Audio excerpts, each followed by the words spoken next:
My name is Simone Finch. I'm 34 years old, and if you were to walk into my small office above the hardware store in Cedar Hollow, you'd find rows of neat, black ledgers, the faint smell of old paper, and a woman who spends her days making sure numbers land exactly where they belong. I keep the books for the local farms and dairies around our valley. It's quiet work. It's meticulous work. Most people look at a balance sheet and just see a wall of cold, boring data. But being the family bookkeeper has taught me a profound truth. People assume you only count what they choose to hand you. They completely forget that you also notice exactly what is missing. Before we dive into the ledger of what happened to my family, I want to ask you a very real question. Pour yourself a cup of coffee, sit down with me for a moment, and think about this. Have you ever been the person in your family who always showed up? The one who handled every unglamorous chore, every late-night emergency, and every hard, exhausting evening, while everyone else vanished, only to watch those same missing people suddenly reappear the second there was a reward to collect? If you know exactly what that feels like in your chest, do me a favor right now. Type the word boundaries in the comments below. Let me know where you are watching from, and let's sit together in this space of quiet steel. Because today, I want to tell you how that quiet steel turned a Christmas dinner into the absolute quietest room in the county. The gravy was still steaming when my mother, Sharon, smiled at me across the beautifully decorated holiday table. The dining room was warm, filled with the rich scents of pine, roasted meat, and cinnamon. My mother had outdone herself with the performance. The good china was out. The candles were casting a golden glow, and she sat at the head of the table like a queen presiding over a perfectly secure kingdom. She swirled her red wine, let her eyes lock onto mine, and dropped the blow she'd been saving all evening. "We finally closed on your grandma's place last month, honey," she said, her voice dripping with artificial sweetness. She took a slow sip, letting the words hang in the air. "The transaction is fully complete. The money is moving, and we can all finally move forward. Of course, you were never in the will anyway, so it doesn't change much for you." Across the table, my sister Brooke let out a bright, careless laugh right into her linen napkin. "Honestly, it's for the best, Simone," she chimed in, barely looking up from her phone. "Good riddance. You would have just wasted that beautiful land on your dusty little bookkeeping office anyway." 11 faces instantly turned to watch me. My uncles, my aunts, my cousins, the whole extended cast was frozen, waiting to see me crumble. They expected the familiar routine. They expected me to tear up, to get defensive, to make an emotional scene, or to quietly excuse myself to the bathroom to cry while they exchanged knowing, triumphant smirks. But I didn't cry. I didn't even blink. I sat perfectly still in the place of honor on my mother's right hand, letting a long, heavy silence stretch across the table until the comfortable chuckle died in my sister's throat. None of them knew the truth. None of them had a single clue that the official certified deed to that exact farmhouse already had a name printed on it in bold black ink. And that deed wasn't sitting in a county archive or an investor's filing cabinet. It was resting right beside my chair, tucked inside the slim leather folder in my purse. In about 90 seconds, I was going to set that paper down on top of the white tablecloth, and the comfortable, arrogant reality they had built out of lies was going to completely fracture. To understand exactly how I ended up at that festive dinner table holding a leather folder that was about to detonate my family's holidays, we have to pull back the ledger and look at the entries from almost a year ago. We have to go back to a bleak, bitterly cold Tuesday in the middle of February. I remember the light that day was a dull, heavy gray. I was sitting at my desk, completely buried in my work, reconciling the winter accounts for the Hartley dairy farm. My laptop screen was filled with rows of fuel expenditures and feed bills, the familiar rhythm of numbers keeping me grounded while the wind rattled the windows of my office above the hardware store. And then my phone rang. It was the nursing line from the county hospital. My grandmother, Opel, had taken a sudden, severe turn for the worse in the middle of the night. The nurse's voice was professional, but underneath it, there was that unmistakable urgency that makes your stomach instantly drop into a cold knot. And as I sat there listening, a familiar, heavy realization settled over me. I was the one they called. I was always the one they called. The hospital didn't call my mother, Sharon, who lived a mere 20 minutes across town in her tidy, high-ceilinged ranch house. They didn't call my sister, Brooke, who lived even closer, right down the street from the high school. They called me. And they called me because for 8 long, unglamorous years, I had been the only person in the family who consistently drove out to that drafty old farmhouse on Cedar Hollow Road. I was the one who sorted through her complex medical prescriptions. I was the one who filled out her confusing county tax exemption forms. I was the one who bought her groceries every Thursday afternoon, making sure she had the soft bread she liked and enough tea for the week. And most importantly, I was the one who would show up with a heavy steel thermos of hot coffee, pulling up a chair by her kitchen table just to sit and listen to her talk through the quiet mornings while the rest of the world rushed by. I didn't hesitate that Tuesday.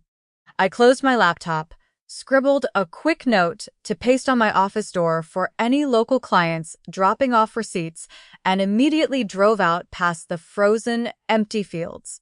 The heater in my car was blasting, but I couldn't seem to shake the chill in my bones.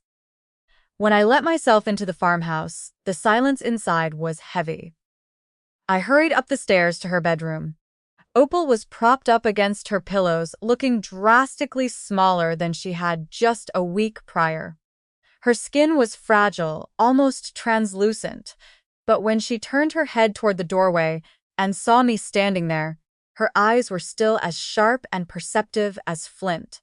She didn't say anything at first. She just reached out, took my hand in her small, frail grasp, and held onto it with a surprising, desperate amount of strength. We sat like that for a long time, the gray winter light shifting slowly across the faded wallpaper of her room. She didn't waste her breath on small talk, and I didn't insult her intelligence by pretending everything was fine. Then, with a deliberate, slow movement, she reached her free hand over to the nightstand beside her bed. Her fingers slid into the small drawer, rummaging beneath her reading glasses and her daily medication planner until she pulled out a small, old-fashioned brass key. She turned back to me, took my palm, and pressed that heavy little piece of metal firmly into it, closing my fingers over it one by one. I knew that key instantly. It belonged to the old, dented tin recipe box she kept on the top shelf above the kitchen stove. A box she had kept since long before I was even born. "When the time comes, Simone," she whispered, her voice rough but entirely steady, "you'll know exactly where to look." I frowned, looking down at the small key biting into my skin. I asked her what she meant by that. I asked her if she wanted me to look for something specific, or if there was a document she needed me to file. But Opal just patted the back of my hand with a faint, knowing expression.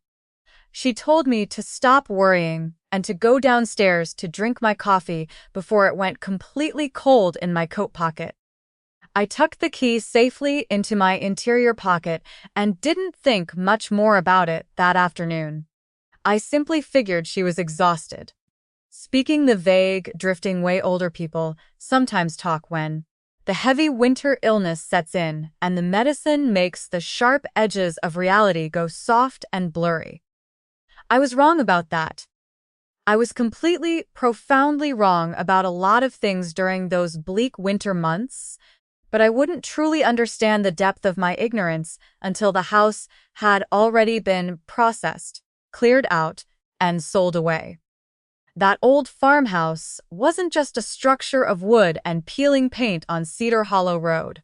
It was the only place in my entire life where I ever felt like I truly belonged. I grew up in town inside my parents' immaculately tidy, high-ceilinged ranch house. In that house, every single conversation felt like a high-stakes performance review. If my posture wasn't perfect, if my grades weren't flawless, or if my career aspirations didn't align with my mother's grand social ambitions, the coldness in the room would instantly settle in. But during the summers, I didn't belong to their performance reviews. I belonged to Opel. She was the one who taught me how to snap green beans on the back porch while the cicadas buzzed in the oak trees. She was the one who taught me how to read a local agricultural co-op feed bill so nobody could pad the columns or take advantage of a quiet woman. Opel would clear off the worn oilcloth on the kitchen table, spread the farm's raw receipts across the surface, and let me add up the long columns out loud. I can still hear her voice, clear as a bell, cutting through the heavy summer heat. "Numbers don't lie, Simone," she would say, tapping her knuckle against the paper. "People do. People will spin you a story out of thin air to get what they want, or to make you feel small. So you learn the numbers. You anchor yourself in what can be proven." It was at that exact kitchen table, surrounded by the smell of lavender, wood smoke, and strong black coffee, that I decided what I wanted to be. I opened Finch & Co. bookkeeping at just 22 years old, renting a tiny, drafty room right above the local hardware store. My parents wouldn't contribute a single dime toward my college tuition or my business expenses. My mother thought a local bookkeeper was beneath our family's social standing, and Brooke thought tracking other people's money was completely boring. But Opal secretly slipped me her weekly egg money and her small savings to help me cover my very first month of business rent. She thought opening that office was the finest, most independent thing anyone in the family had ever accomplished. While I was driving out to that farmhouse every single week to keep her company and manage her life, my mother only showed up twice a year. And practically every visit was spent subtly asking about the current market value of the acreage. Brooke only came for major holidays, took a few photos for her social media, and invariably left early. I'm not telling you this to sound like a martyr or to evoke pity. I'm telling you this because of something Opal said to me during the very last good autumn we shared together, while we were sitting side by side in her garden with dark, rich dirt embedded under both our fingernails. She looked out over the quiet fields, then turned her sharp eyes directly toward the house and then toward me. She said it completely plain, "This place goes to the one who stayed." I remember laughing it off at the time. I told her not to talk like that she had plenty of good years left in her. She didn't argue or try to convince me. She just smiled, that specific, knowing smile she always wore when she possessed a piece of information I hadn't figured out yet, and went right back to tending her tomatoes. I should have asked her exactly what she meant by that phrase. I didn't. I foolishly assumed we had all the time in the world. Opal passed away quietly in her sleep just 3 days after she pressed that tiny brass key into my palm at the hospital. The funeral was held on a gray, freezing Saturday, and I was the one who planned every single detail of it. I picked out the specific old hymns she loved, ordered the arrangements from the local florist, wrote the obituary line by line, and stood firmly at the church door for hours, thanking neighbors who had known her for over 60 years. My mother, Sharon, wore an elegant black designer coat and accepted condolences from the townspeople like a queen receiving loyal subjects. My father, Raymond, stood quietly beside her, staring blankly ahead and saying absolutely nothing, which was his entire personality. Brooke spent the vast majority of the reception in the back row, completely absorbed in her phone. I noticed it all because you notice every tiny, agonizing detail when grief makes the world feel too loud and too quiet at the exact same time. But what I remember most vividly from that day isn't the heavy sorrow. It was the math. At the funeral reception, before the condolence, casseroles had even gone cold in the church hall. The true math of my family began to surface. My mother leaned over to me while adjusting her pearl earrings and asked, in a whisper that felt entirely too sharp for the room, what I thought the farmhouse and the surrounding acreage would fetch on the open market. I stared at her, wondering if I had somehow misheard her through the fog of my own grief. But I hadn't. Just a few minutes later, I watched my sister, Brooke, drifting through the rooms of Opel's house with her phone camera held up at eye level. She was photographing the antique oak hutch, the hand-stitched quilts, and the old grandfather clock in the hallway, softly narrating estimated prices under her breath like she was already organizing an estate liquidation sale. That clock is worth a real premium to collectors, I heard her murmur to my mother. And the land, Mom. The road frontage is where the real money is. My father simply stood there, examining the tips of his dress shoes. Utterly silent. Nobody asked who would take care of Opel's old barn cat. Nobody asked where her cherished garden tools should go, or who would preserve her sweet autumn tomatoes. They only asked one question. What is it worth? I stood in my grandmother's quiet kitchen, resting my hand near the tin box she had told me about, and felt a profound, heavy coldness settle deep into my chest. I tried to rationalize it. I told myself it was just a defense mechanism against grief, that families simply act strange and hollow around death, and that they didn't truly mean it the way it sounded. I thought the hardest part of the year was already behind me, that nothing could possibly hurt worse than the empty space she left behind.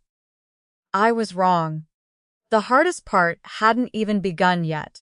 It officially started in April with a sudden phone call about a will. My cousin Wade called a mandatory family meeting to formally read the legal documents.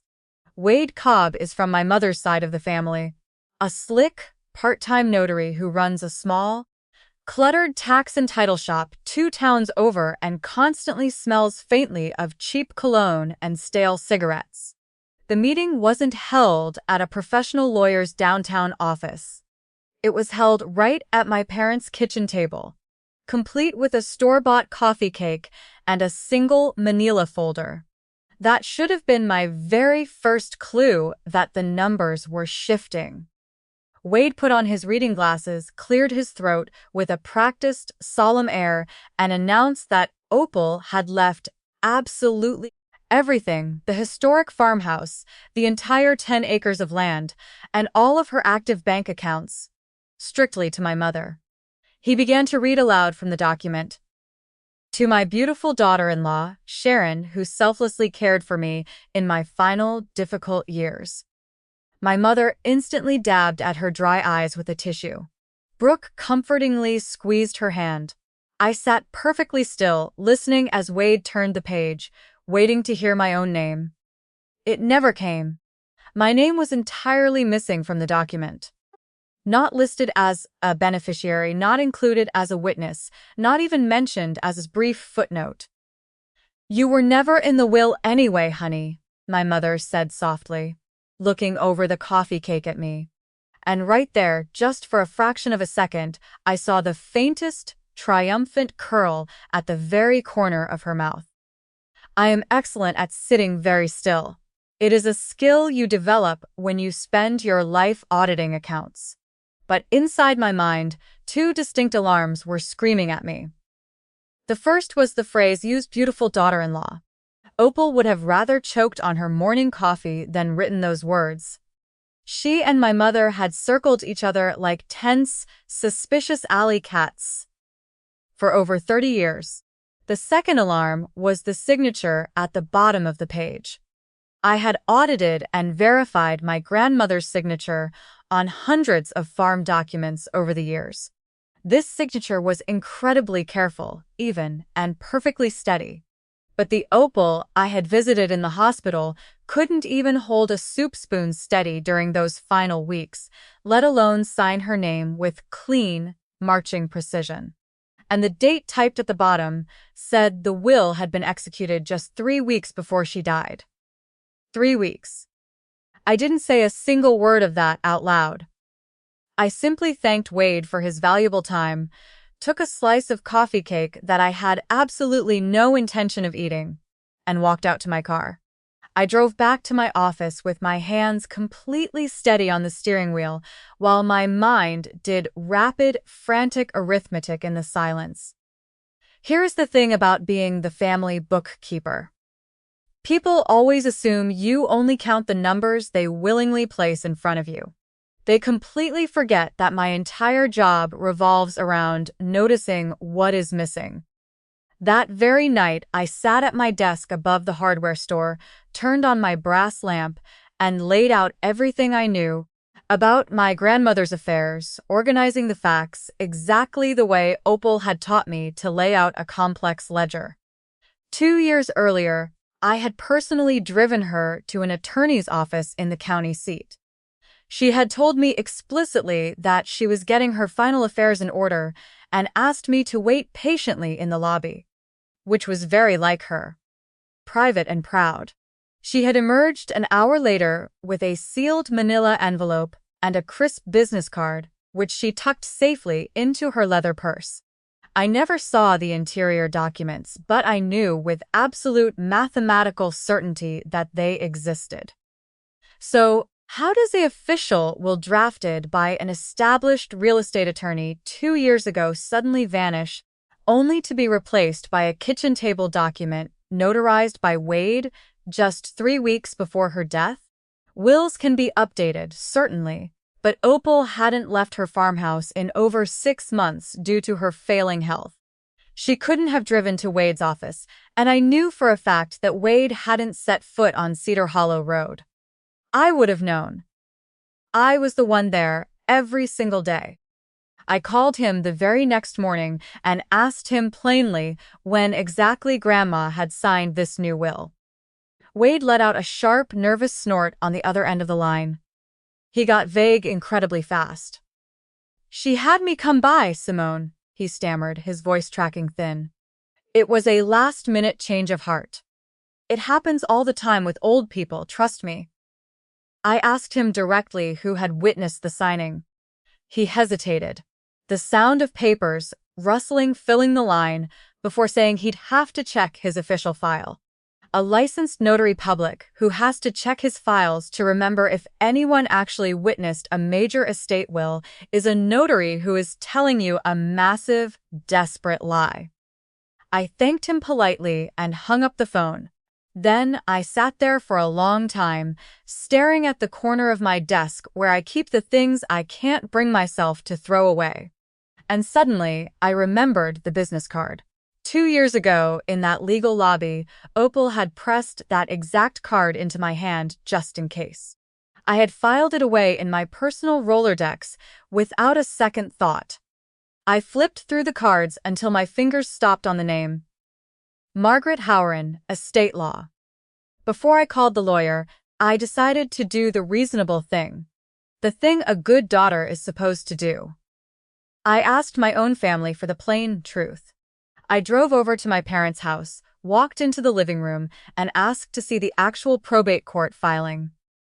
The official, stamped county version, not Wade's flimsy coffee cake folder. The moment the words left my mouth, my mother's entire face shifted. The artificial warmth completely vanished. "Why on earth would you need to see that?" she snapped, her voice hardening. I told her calmly that I just wanted to read the filing. I keep books for a living. Reading official court documents is simply what I do. That was the exact moment she reached for the emotional weapon she had used against me my entire life. She instantly made herself the victim. "I cannot believe you, Simone," she said, her voice starting to wobble on cue as she pressed a hand to her chest. "Your grandmother is barely in the ground, and you are already here, clawing and fighting about money." Right on cue, Brooke appeared in the kitchen doorway, her arms crossed tightly. "Don't make this ugly, Simone," she said, rolling her eyes. "It is so like you to make a family tragedy completely about yourself." My father, true to form, deeply studied the pattern of the wallpaper, refusing to meet my gaze. I looked at the three of them standing there, and in that quiet moment I finally understood something I should have realized years ago. They weren't confused. They weren't just grieving incorrectly. They had an intentional, calculated plan, and that plan completely required me to feel quiet, ashamed, and gone. So I went quiet, but not the way they wanted. I drove back to my office above the hardware store, and I did not call my mother to apologize. Because, for the first time in my 34 years, I had absolutely nothing to apologize for. They thought they had successfully handled me. They thought the quiet, bookish daughter would automatically fold because she always folded, because keeping the peace had always been my designated job in that family. What they completely forgot is what I actually do for a living. I spend my days finding the exact numbers that someone tried very, very hard to hide. I find them in the rounding error. I find them in the dates that don't line up. And there was a massive date that didn't line up, sitting right in a will my cousin Wade couldn't explain. So the next morning, I picked up the phone and called Margaret Howren's law office. Margaret's assistant put me through the very second I stated my grandmother's name. That immediate reaction told me everything I needed to know before the lawyer even spoke a word.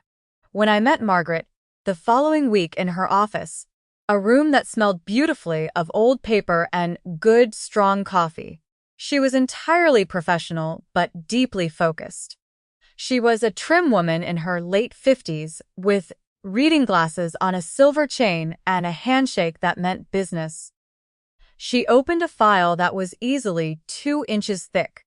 2 years ago, she told me, my grandmother had come into this room, deliberate and completely clear-headed, and drafted a bulletproof will.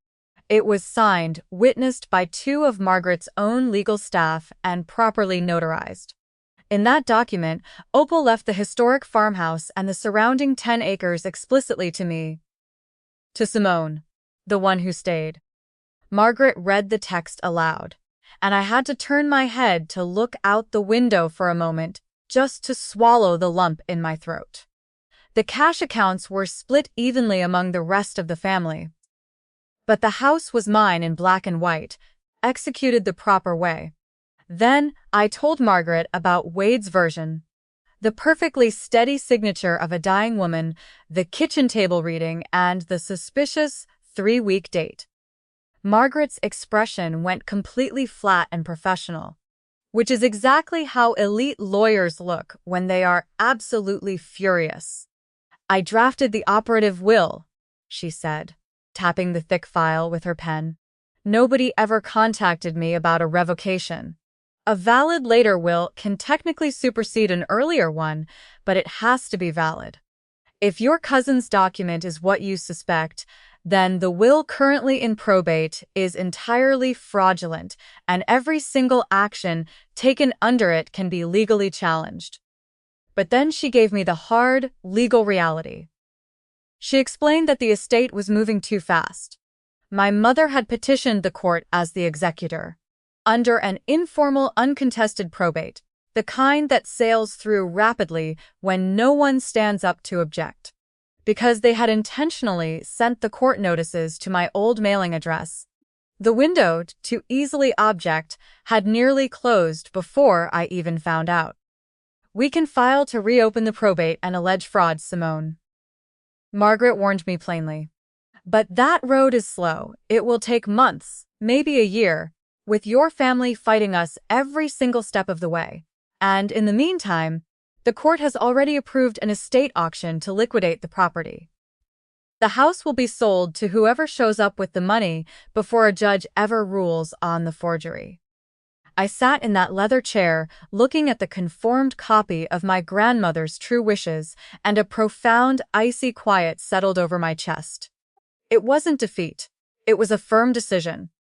Whatever the law eventually said about that forged signature, I wasn't going to let strangers walk through her rooms, and I certainly wasn't going to let my family profit off a lie while destroying her legacy. I couldn't stop the auction in time, but there was absolutely nothing stopping me from being the anonymous buyer who walked away with the deed. To pull this off without my mother catching wind and maliciously jacking up the price, out of pure spite, I had to move in the dark. I didn't do anything cloak and dagger. I did everything completely by the book. I formed a private limited liability company and registered it under the legal name Cedar Hollow Holdings, LLC. On all the public auction registries, only the corporate name would appear. My family, scanning the incoming auction paperwork, would simply see a faceless investment company they had never heard of. They would never, in a million years, connect it to the quiet, bookish daughter they had completely written off. Then came the hardest part, the math of the money. The farmhouse and the land had been officially appraised around $215,000. That isn't a fortune in a major city, but it is a massive mountain of capital when you keep books above a local hardware store. But I had been careful for 12 long years. I had real savings tucked away in my business accounts. I also had a small inheritance from my late grandfather that I had never touched, because, as Opel had explicitly told me to save it for something that truly mattered. I went to a regional bank 2 towns over and qualified for a commercial mortgage in the company's name to cover the remaining balance. I sat with my own personal ledgers for 2 straight nights, stress testing every single number, ensuring I could carry the debt cleanly and legally. And there was one cold piece of arithmetic working completely in my favor. My mother needed cash, and she needed it fast to cover her tracks. That meant she would set the auction's baseline reserve price incredibly low to guarantee a rapid, uncontested sale. A low reserve price is an open door. I fully intended to walk right through it. Right in the middle of all that financial planning, my sister Brooke called me out of the blue to brag. She didn't think she was bragging, of course. She honestly thought she was just sharing fantastic, well-deserved personal news. She had just left a local dealership and wanted to tell me she had placed a hefty deposit down on a brand new, high-end luxury SUV. "It's completely loaded, Simone," she gushed, her voice practically vibrating through the phone speaker. "Third-row leather seating, the premium tech package, the works. I'm paying for it cash, straight out of my designated share of Grandma's estate." I held the phone a couple of inches away from my ear, staring at my neat ledger columns, and asked mildly whether it was truly wise to spend that capital before the public property sale had officially closed and the funds had actually cleared. That's when she said it, breezy and careless as anything, like the words cost her absolutely nothing to throw at her sister. "Oh, come on, Simone. Don't be such a wet blanket. If Grandma had actually left the property to you, you would have just wasted it on that dusty little bookkeeping office anyway." There it was again. The exact same sentence my mother had dropped at the kitchen table, just dressed up in a slightly different outfit. "You'd just waste it." As if the 8 long years I had spent driving out to that old farmhouse through rain, sleet, and snow were a massive waste of time. As if keeping a proud, lonely woman's books, keeping her warm company, and keeping her personal dignity entirely intact at the very end of her life were absolutely nothing. For a split second, I felt that old, familiar, exhausting urge rise up in my throat, the desperate desire to defend myself. I wanted to yell at her. I wanted to list every single doctor's appointment I had attended, every pharmacy run I had made, and every tax form I had filed, just to force her to understand my worth. But I stopped myself. I took a deep, steady breath and leaned back in my chair. I had finally learned a valuable psychological lesson that year. You never waste your energy explaining your intrinsic worth to people who have already actively decided that you don't have any. So I just said, "We'll see." There was a tiny, awkward pause on the line, like she had fully expected me to push back or pick a fight, and didn't quite know what to do without a confrontation. "Anyway," she muttered, clearing her throat, and immediately changed the subject to leather upholstery choices. After we finally hung up, I sat alone with my tea going cold on the desk and thought about the public auction, which was now exactly 11 days away.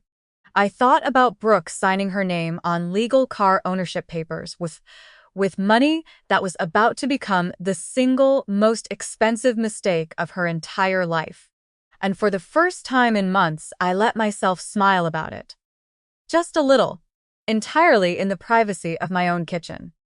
The night before I was scheduled to meet Margaret to finalize our access to the bank's safe deposit vault, I finally broke the seal on my grandmother's letter.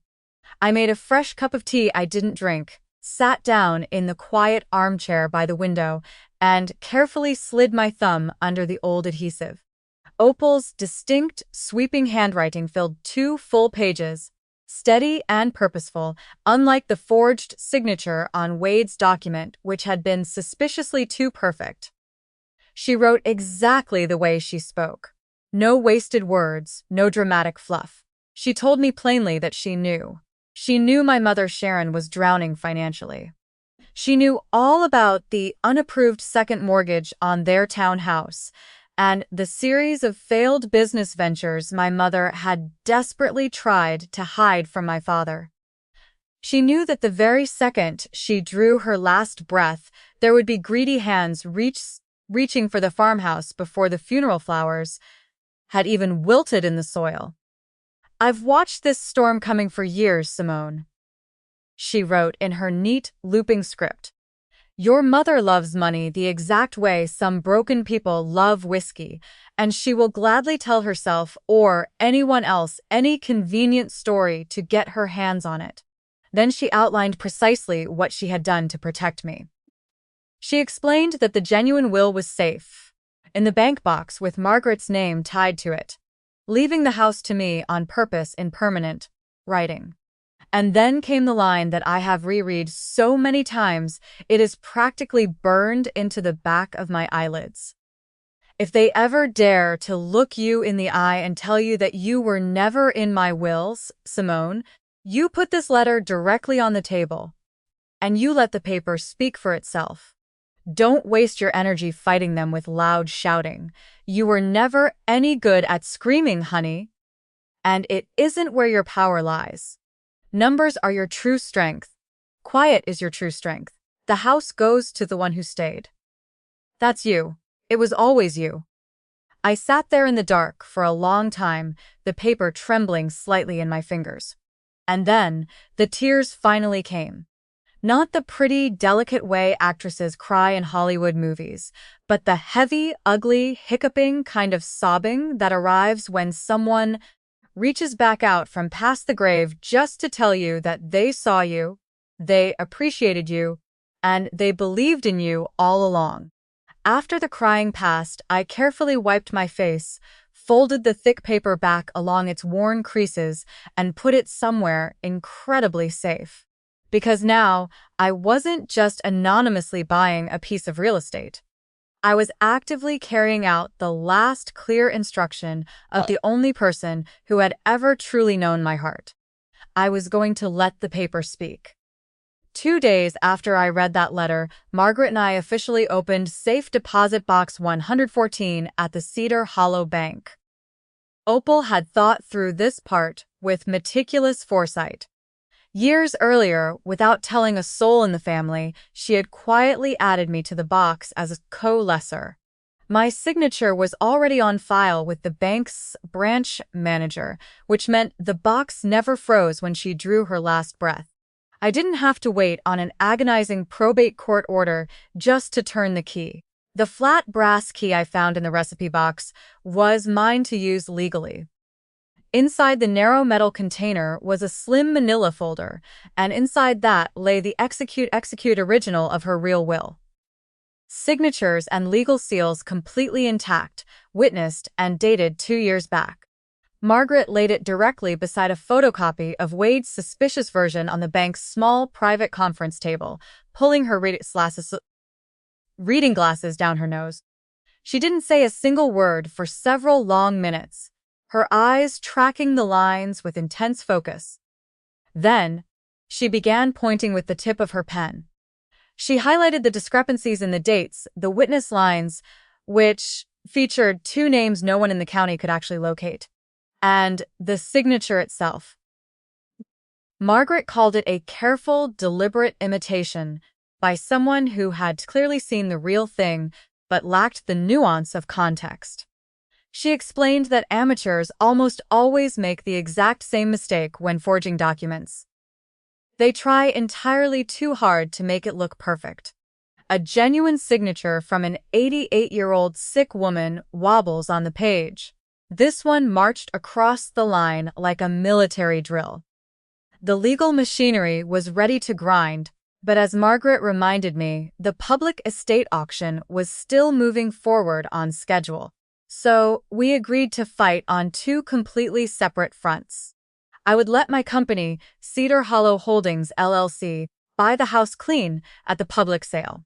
Once the deed was securely under my control as a good faith, arm's-length buyer, we would let the fraud case land on my family like a tidal wave. The auction was held on a bitterly cold October morning in the basement meeting room of the county building. A bleak space filled with metal folding chairs and the smell of burnt coffee. I didn't go in person.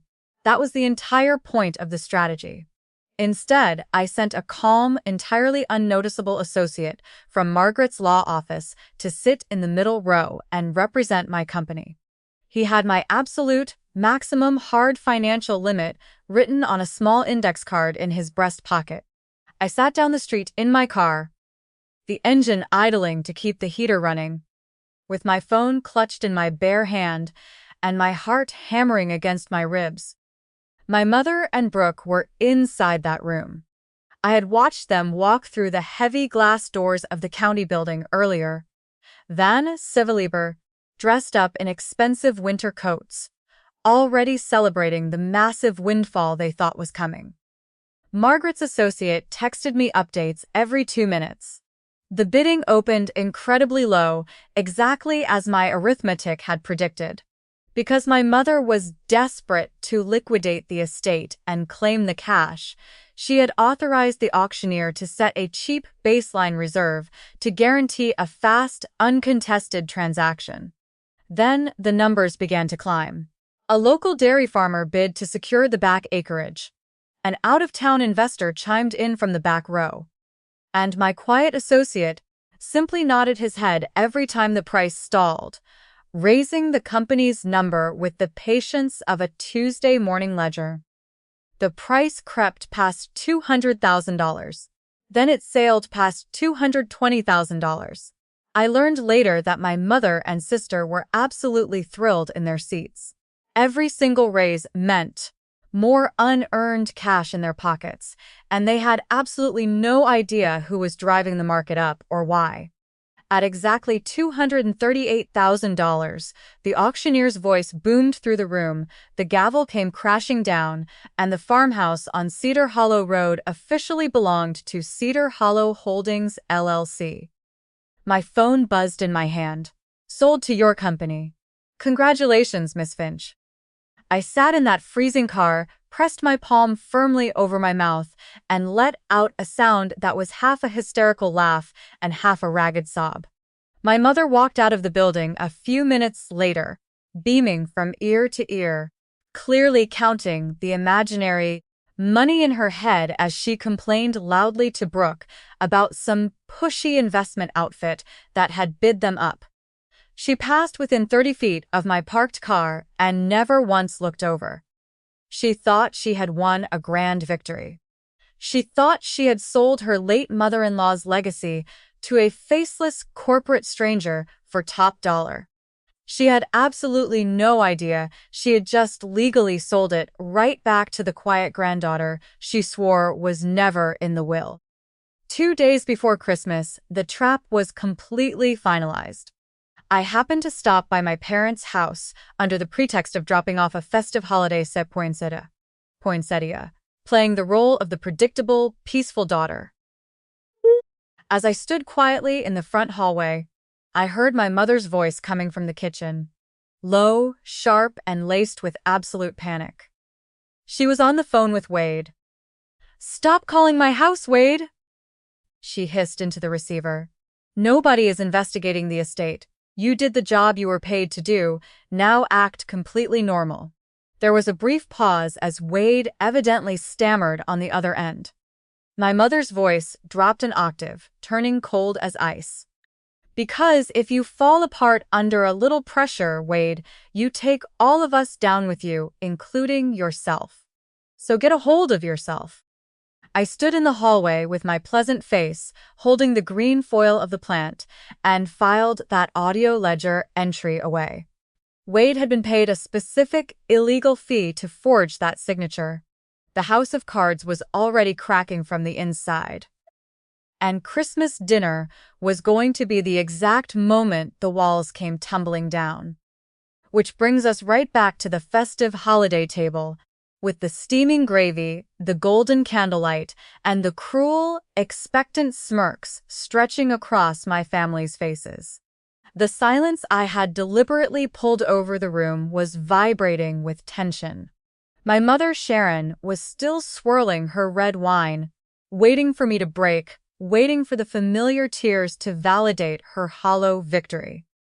But I simply reached down into my leather purse sitting beside my chair, my fingers wrapping around the cool, smooth edges of the slim leather folder. I brought it up in one unhurried movement and set it directly on the white tablecloth, right next to my dinner plate. The entire table watched me, the idle chatter completely dying out. I opened the folder, unbuttoned the brass snap, and pulled out the first document. "You asked me earlier who bought Grandma's farmhouse, Moms," I said, my voice sounding as level, cool, and smooth as a polished granite countertop. I slid the first crisp sheet across the table, turning it so it faced her directly. "This is the certified deed to the property, recorded the exact afternoon the public estate auction closed. As you can see right there in bold ink, the legal owner of record is Cedar Hollow Holdings, LLC. My mother glanced down at the paper, her expression impatient and deeply annoyed.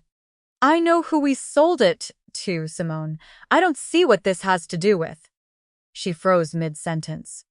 Her eyes caught on the corporate registration number attached to the bottom of the deed and then they drifted over to the second document. I was already sliding out of the folder. "And this," I continued calmly, placing the second page right beside the deed, "is the genuine executed original of Grandma Opel's will, the real one, drafted 2 years ago in the county seat by her estate attorney, Margaret Howren. It was properly witnessed by professional legal staff and fully notarized. If you read the primary beneficiary clause on page 2, you'll see that she left the farmhouse and the surrounding 10 acres explicitly to me, by name. The house goes to the one who stayed." The color was completely draining from my mother's face now, dropping away like someone had pulled a structural plug right beneath her skin. Brooke leaned across her plate to read the black ink, her mouth falling open as her careless laughter entirely evaporated. At the end of the table, Cousin Wade violently pushed his wooden chair back from the table, the legs letting out a loud, horrific screech against the hardwood floor. I didn't stop. I reached into the folder one last time and pulled out the final piece of paper. The worn, 2-page letter written in Opel's unmistakable, looping handwriting. And this last page is the personal letter Grandma left for me inside her kitchen recipe box, I said softly, resting my hand flat against the ink. The one where she explicitly predicted that you would forge a fake document to empty her estate before her funeral flowers could even wilt. She told me exactly what you would do, Mom, and she gave me a very specific instruction. She told me to sit at this table, refuse to shout, and simply let the paper speak for itself. The dining room went so utterly quiet. I could hear the tiny, rhythmic crackle of the holiday candles burning down. 11 people sat frozen, staring in absolute, paralyzed horror at the sequence of sheets laid out between the turkey and the pie. So, honestly, Mom, I truly hope you enjoyed spending the cash this fall, I said, letting a tiny, razor-sharp smile show on my face. Because I am the anonymous investor who bought it. Cedar Hollow Holdings is entirely mine. I registered it, I funded it, and I bid on it from my car. The mortgage payoff you celebrated, the luxury third-row SUV sitting out in the driveway, the winter vacation you booked. That was all my money. I bought my grandmother's house back from your greed, and not a single one of you noticed. That's a lie, my mother suddenly screamed, her voice cracking as she slammed her hands on the table and stood up halfway. Her sudden movement caught her wine glass, knocking it over and sending a dark, bleeding river of red wine spreading rapidly across the white tablecloth. Wade, tell her that will is a fake. Tell her it isn't real. But Wade was already gray as ash, grabbing his winter coat and backing rapidly toward the front door, muttering under his breath that he wasn't a part of this, that he was leaving right now. He abandoned her before she could even finish her sentence. I didn't raise my voice to match her screaming. I didn't have to. I simply packed my 3 pieces of paper back into their leather folder, zipped it shut, and stood up from the table. I looked at my sister Brooke, whose face had gone entirely translucent as she realized the expensive SUV she had signed for was bought with stolen estate funds that the state of the county was about to legally claw back from her pocket. Turns out I didn't waste it, Brooke, I said quietly, looking her dead in the eyes. I bought back the only thing in this entire family that was ever actually worth keeping. Somewhere deep in the kitchen, the automatic oven timer went off for the second holiday pie, letting out a cheerful, absurd little beep into the ringing silence of the room. Nobody moved to answer it. I politely thanked my mother for the dinner, walked out the front door and drove home through the twinkling Christmas lights with my hands perfectly steady on the wheel. The legal fallout happened exactly the way Margaret said it would, only significantly faster, because a house built out of lies completely shatters the moment you pull back the rug. We filed the petition to reopen probate the very first morning the county courts opened after the holiday. Faced with a criminal investigation and the permanent loss of his title license, Wade immediately confessed to the forgery under the first real drop of pressure. The court completely threw out the fraudulent will, reinstating Opel's genuine wishes. Because I had bought the property at a public, arm's-length auction at full market value, the court ruled my corporate ownership completely valid and unassailable. What got entirely unwound was the money. The court ordered my family to return every single dollar they had split from the fraudulent sale. My mother, who had already spent her entire share hiding her massive personal debts from my father, had nowhere to get the cash. Her carefully manufactured social image in town completely shattered in the public square, which to her was a punishment far worse than losing the land. Brooke was forced to immediately liquidate her brand-new luxury vehicle at a massive loss just to scrape together her portion of the court-ordered repayment. I took absolutely no joy in their ruin, but I refused to carry a single ounce of responsibility for it either. I didn't forge a document, I didn't lie to my family, and I didn't steal from a dying woman. This past spring, I drove my car out to the farmhouse on Cedar Hollow Road. I brought out some tools, tightened the bolts, and finally fixed that crooked porch swing so it hangs perfectly level. I walked out to the back plot and turned the rich, dark soil of Opel's garden with my own 2 hands. Old Mr. Petrie walked across the property line a few minutes later carrying a wooden tray of fresh tomato starts. He didn't say much of anything. He just gave me a firm nod of his head, handed me the plants, and helped me drop them into the earth.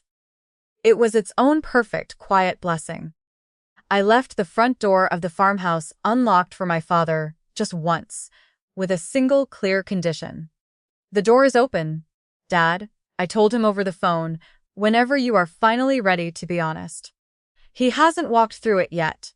Maybe he will one day, maybe he won't. Either way, the garden is in the ground, the birds are singing in the old oaks, and the porch swing creaks in the breeze. If you made it all the way to the very end of this journey with me, do me one final favor.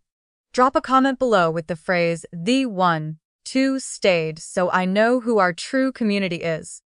Share this story with someone in your life who needs to remember that quiet steel is always louder than screaming, and subscribe to Calm Drama Stories. Because there is always another family, another holiday table, and another truth waiting to be set down in the ledger. Take care of yourselves. Check the paperwork on the things that truly matter to you, and I will see you at the next table.